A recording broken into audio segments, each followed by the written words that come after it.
For his first robbery, the boy only brought a banknote with "I want to rob" written on it, then stared at the staff. Surprisingly, this actually scared the staff. Peter never expected robbing to be so easy. Later, he used the same method to rob more than a dozen banks one after another.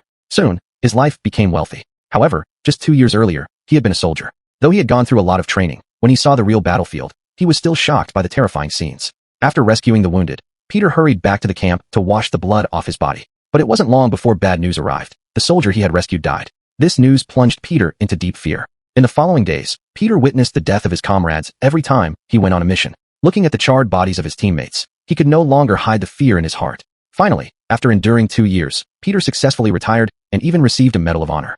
He had thought he would live a happy life with his wife next, but he didn't expect to develop post-traumatic stress disorder, PTSD. He couldn't help but get into conflicts with strangers, and even took his anger out on the items at home. Though he tried seeing a psychologist, he still woke up from nightmares every day. In the end, Peter could only rely on drugs to suppress the pain in his heart, but this affected Lisa as well. Peter's constant outbursts made Lisa unable to sleep, so she, who was already suffering from neurasthenia, also started taking medicine. But just as Lisa thought Peter might get better, she had no idea he had already fallen into drug addiction. The expensive drug costs were like a bottomless pit. Soon, the couple's savings were completely drained. So Peter began to ask his parents for money in different ways every day, but even that couldn't satisfy his growing craving. Thus, Peter started working for drug dealers. It was dangerous, but at least he could get a steady supply of drugs. Until one day, when Peter was tasked with guarding a box for the dealers, Lisa deliberately urged him to pry it open. When the box was opened, the entire case of drugs drove them both to madness. They were completely consumed by the temptation in front of them.